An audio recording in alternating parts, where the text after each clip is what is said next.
This podcast is brought to you by the Pro Bono Institute.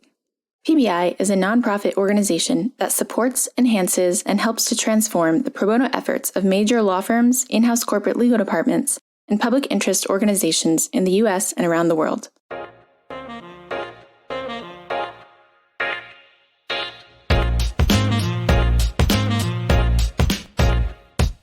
Welcome to the Pro Bono Happy Hour. I'm your host, Nihad Mansour, Assistant Director of the law firm Pro Bono Project. Today I'm speaking with some of the PBI team: Runyon, President and CEO, Erik Swenson, Director of the law firm Pro Bono Project, and Alyssa Saunders, Director of Corporate Pro Bono here at PBI. Despite the many barriers to pro bono faced in 2020, law firm and corporate pro bono data revealed strides in pro bono during a year when the world was jolted to a halt. The 2021 Law Firm Pro Bono Challenge Report examines the pro bono performance of 123 law firm pro bono challenge signatories that provided responses to the annual challenge survey regarding their firm's pro bono participation data in the 2020 calendar year. Challenge signatory firms have committed to contribute 3 or 5% of their annual total paying client billable hours to pro bono activities each year. Erik Swenson, Director of the Law Firm Pro Bono Project, shared some of the main highlights of the 2021 Law Firm Pro Bono Challenge Report. Despite, or maybe because of COVID-19, 2021 was a great year for law firm pro bono from the standpoint of the effort law firms made. There was such an overwhelming wealth of good news in the report that, in one sense, virtually the whole report should be regarded as highlights. But to break down a few key metrics, 123 challenge signatory firms that represented almost 61,000 attorneys participating in pro bono reported contributing over 5.4 million pro bono hours in 2020. That's more than an 8% increase over 2019, despite there being a few less firms reporting for 2020. So that's pretty remarkable.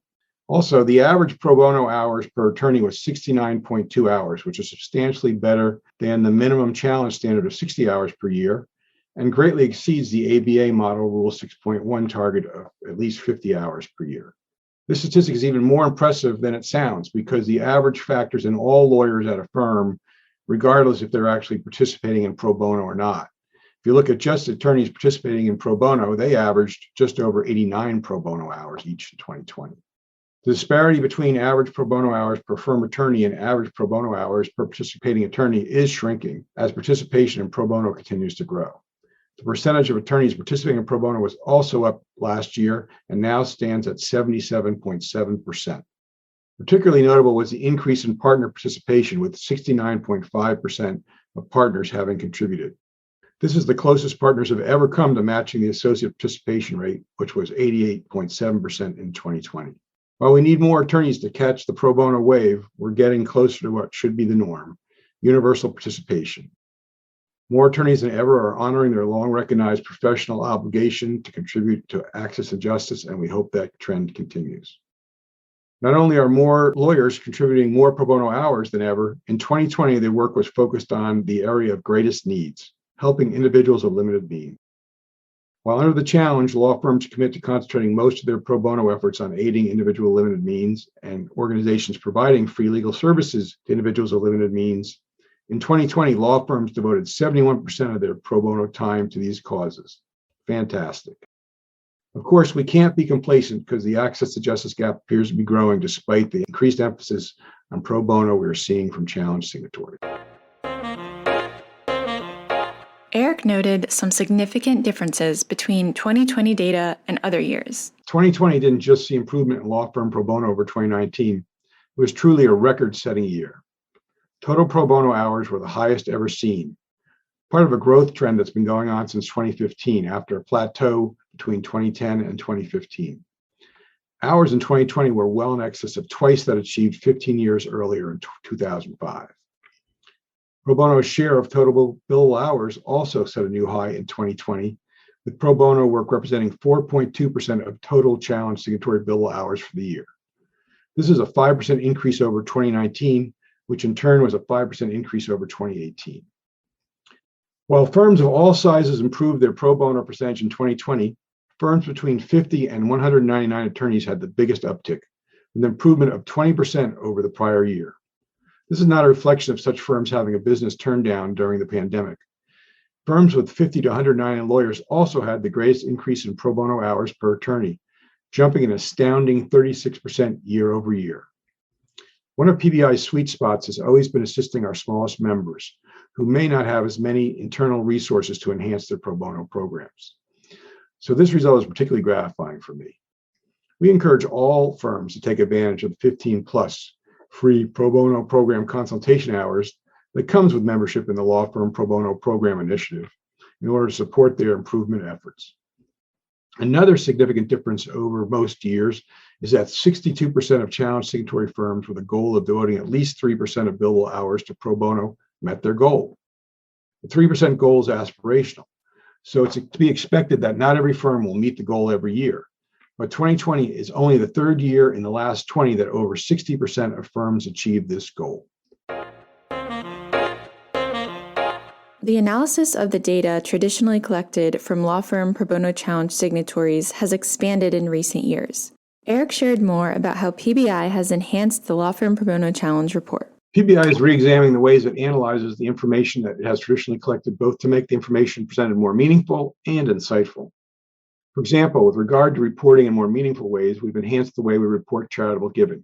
Our focus was on reporting total giving and average donations per firm. However, this statistic is based on a smaller number of firms than most of the other metrics we collect, and the number of firms reporting in a given year is subject to more fluctuation than the numbers of firms reporting other data. This means that total giving reported from year to year may vary more due to the number of firms reporting than due to a change in generosity of firms. Reporting the average firm donation was intended to account for changes in the number of firms reporting. However, such averaging does not compensate for changes in the cohort of firms reporting. Large firms tend to give more total dollars than small firms because their total revenues are larger. So a shift in the proportion of smaller and larger firms reporting from year to year can change average donations per firm, even without there being any true change in firm generosity. We've now started reporting giving per attorney for 4 sizes of firms. This should present a much more accurate picture of law firm giving behavior while preserving the confidentiality of information we receive from individual firms, which is very important for us. With regard to finding additional insights from our traditionally collected data, we've also begun to look for interesting correlations in data, such as whether firms doing more pro bono work overall also perform more pro bono work for individuals of limited means, whether partner participation rates were related to associate participation rates, and whether partner participation impacts meeting challenge goals.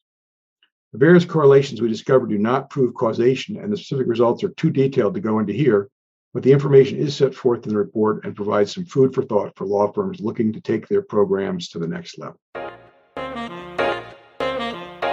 New optional questions were added to the challenge survey in 2021 relating to COVID-19 and racial justice.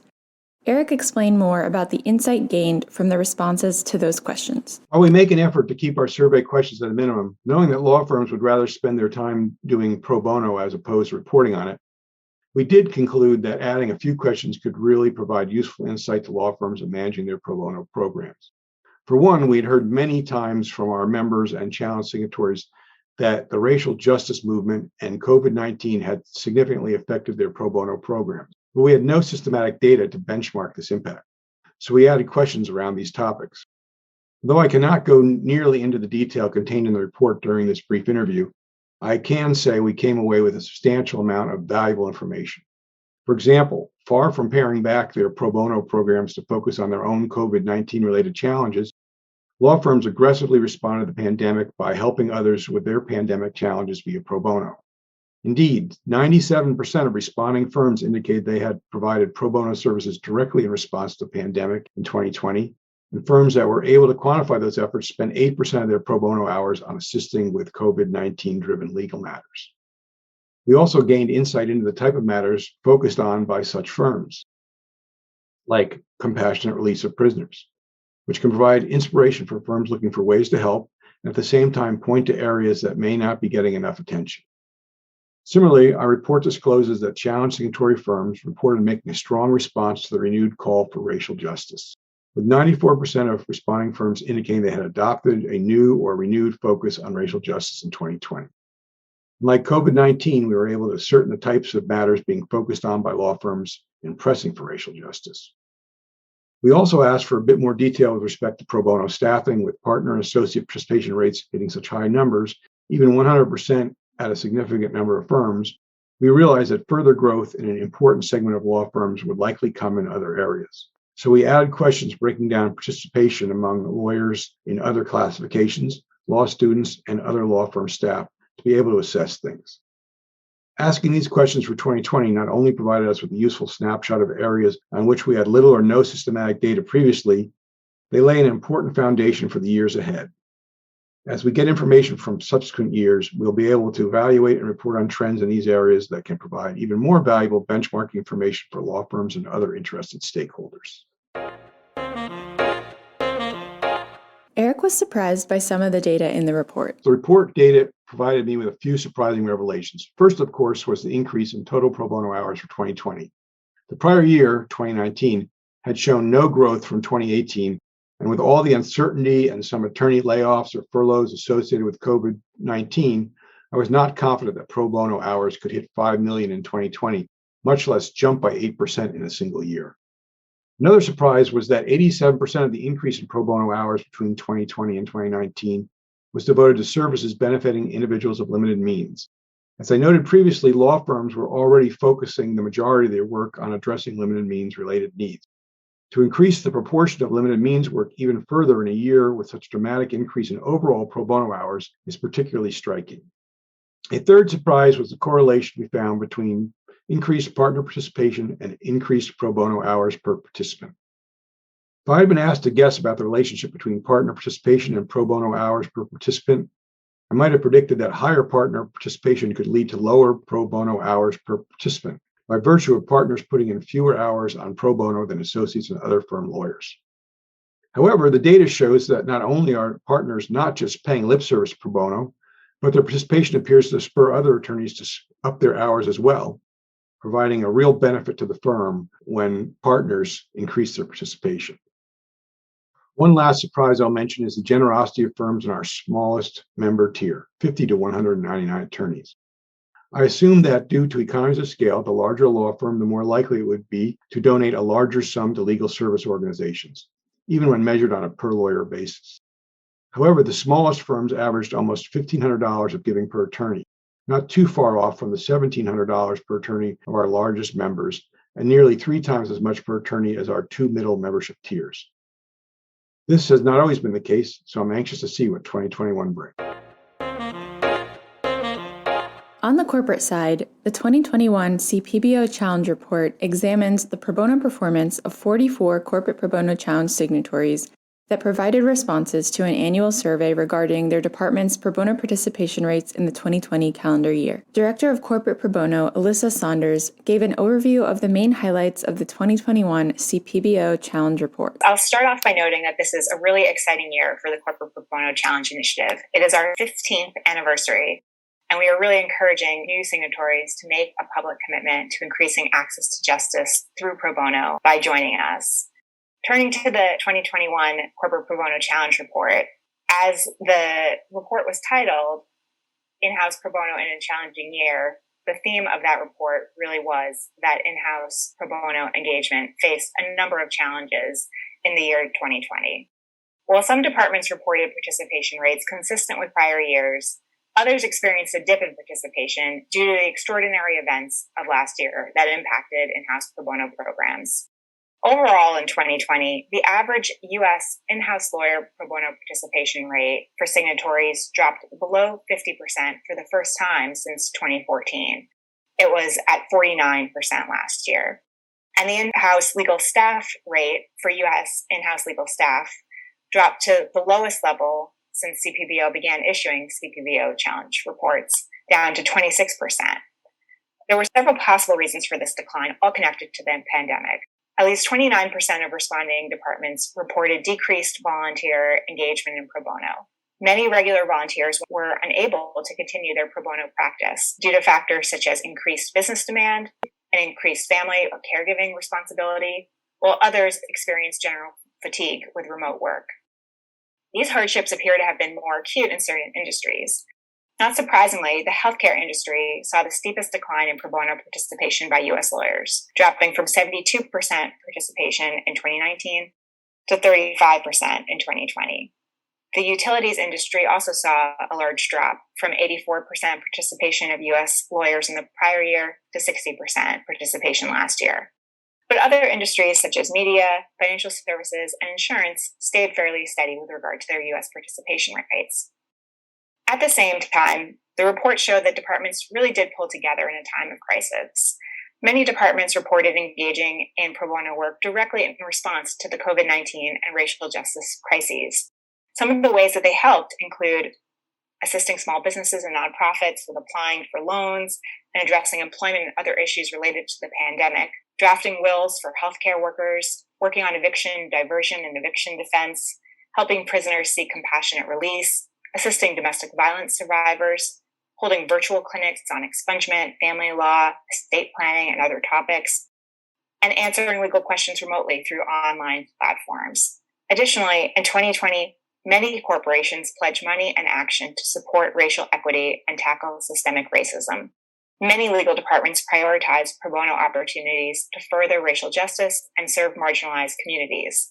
We saw responding departments report that many updated their pro bono policies to prioritize racial justice issues, to add racial justice and social justice as new pillars of their pro bono programs, and to offer new pro bono opportunities in areas such as criminal justice, voting rights, economic empowerment, and supporting minority-owned businesses.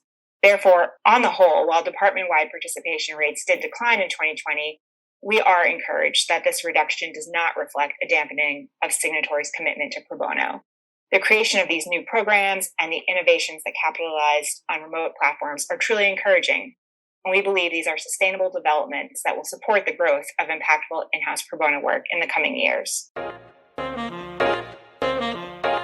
Alyssa noted a few differences between 2020 data and 2019 data. I'll highlight two significant differences. One, as discussed, we did see department-wide drops in participation rates for U.S. lawyers and U.S. legal staff. The Corporate Pro Bono Challenge sets an aspirational goal that at least 50% of a department staff, including attorneys and other professionals, will engage in pro bono annually. Only 44% of responding departments in 2020 met that aspirational goal with regard to their U.S. lawyers, compared to 67% of responding departments in 2019.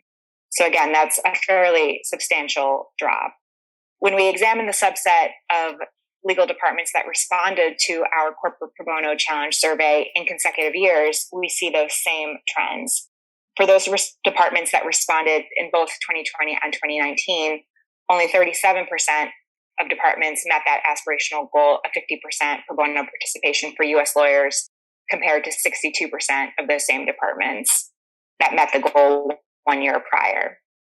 However, this is a great moment to note that we highly encourage more of our signatories to respond to our annual challenge survey so that we can include their data in our report and have a larger data set for those year-to-year comparisons.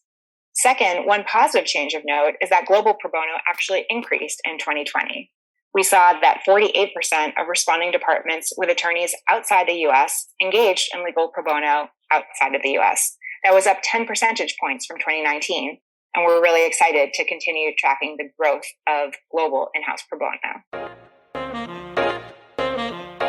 With the continued interest by firms and corporations to do pro bono work in partnership, the CPBO Challenge Report revealed interesting data on corporations partnering with law firms. Legal departments are consistently interested in partnering with law firms on pro bono, and 2020 was no exception.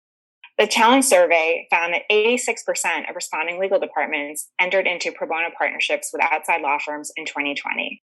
This was the highest percentage of departments that entered into pro bono partnerships with law firms in the past 4 years of our Challenge reports. And those pro bono partnerships exist at both the local and global levels. Going beyond what we shared in the report, the survey found that some departments are partnering with firms on pro bono opportunities in specific cities or countries, while other departments are working with a common law for a partner across continents. It's very exciting to see that many of the law firm challenge signatories are partnering with Corporate Pro Bono Challenge signatories as well. We also see that legal departments are increasingly considering pro bono as a factor when evaluating outside counsel for retention or when sending out requests for proposals for their business matters. Of course, legal departments are looking for the firm with the best capabilities to address their business matter at hand. However, when deciding between two firms that are expert in the field or deciding whether to add or to keep a firm on a panel, pro bono is often a factor under consideration. This year, 63% of responding legal departments said they consider a law firm's pro bono performance when evaluating outside counsel. That is the highest percentage ever since we started tracking this metric in our annual challenge report. We also asked whether companies encourage their outside law firms to join the law firm challenge. 36% of responding departments say that they do encourage their law firms to join the challenge. Finally, the survey responses showed that the law firm legal department partnerships are truly engaging in innovation. In 2020, we saw law firms and legal departments partnering up to address crises, such as working together to take on innocence project cases or compassionate release cases as part of a joint equal justice initiative.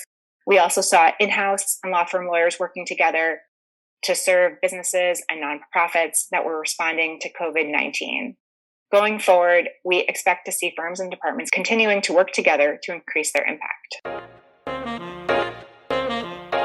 Alyssa shared more about the noticeable trends she's seen in corporate pro bono generally and the challenge data over the years. One trend we've seen over the past few years is increased engagement by legal staff and professionals in pro bono.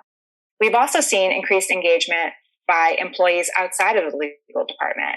We've just started to track that development in the past 2 years and look forward to continuing to monitor those developments.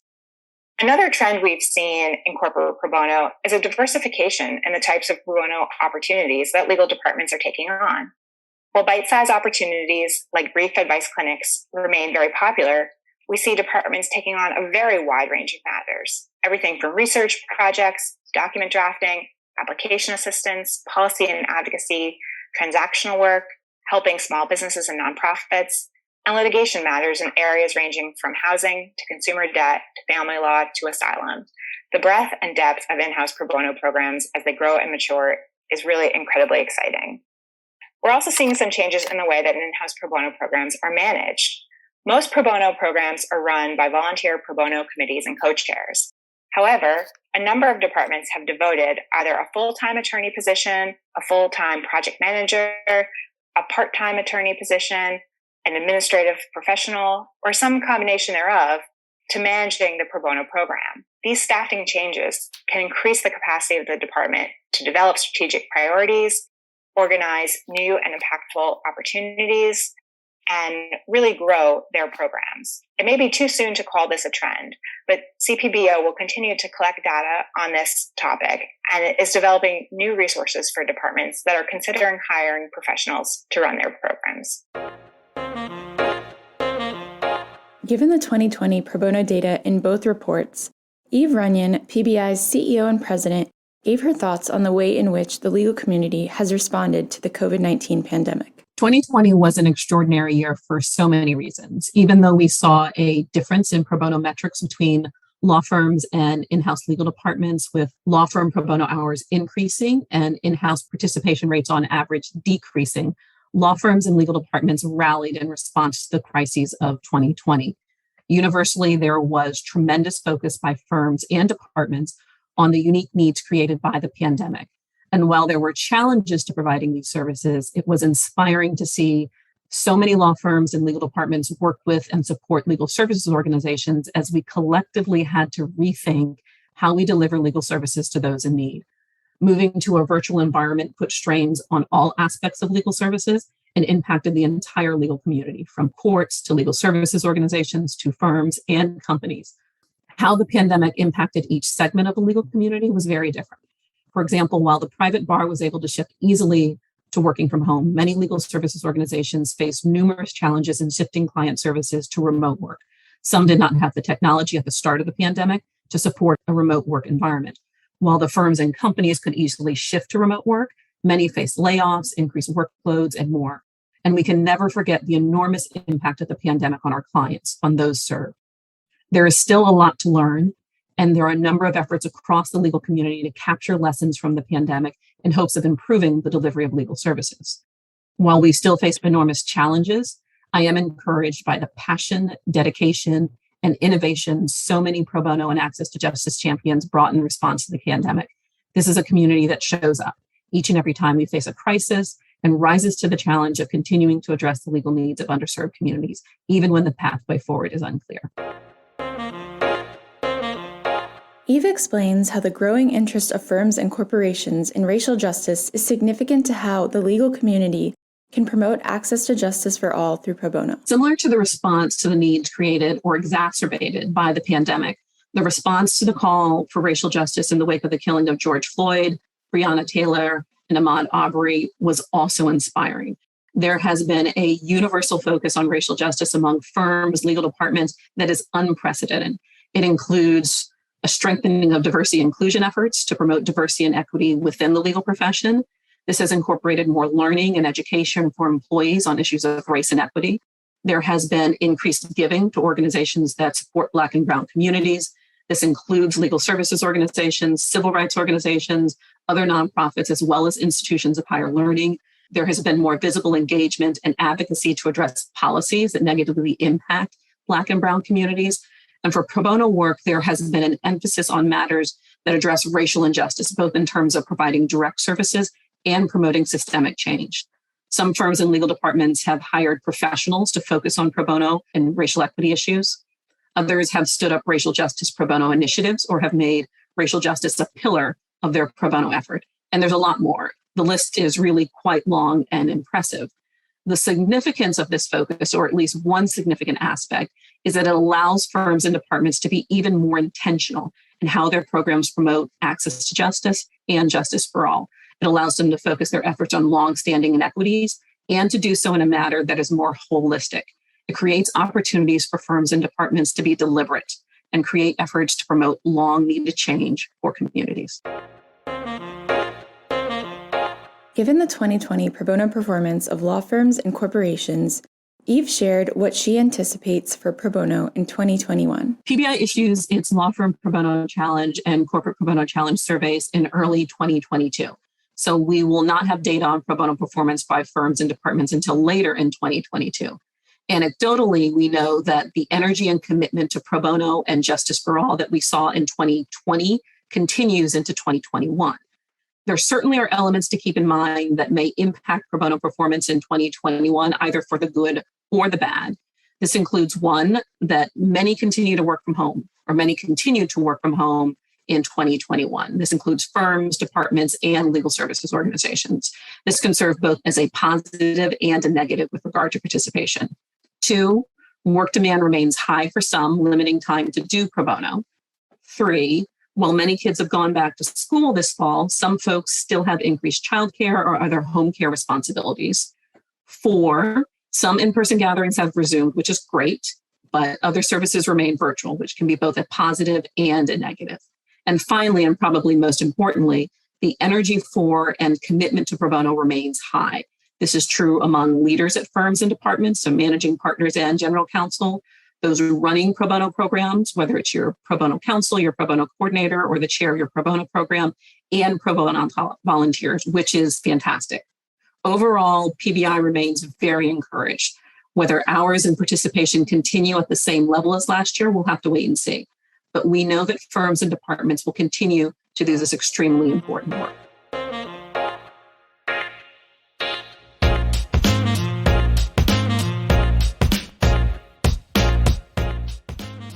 Thank you to Eve Runyon, Erik Swenson, and Alyssa Saunders for their thoughtful remarks on the Law Firm and Corporate Pro Bono Challenge Reports. Check out the 2021 Law Firm and Corporate Pro Bono Challenge Reports on PBI's website, www.probonoinst.org.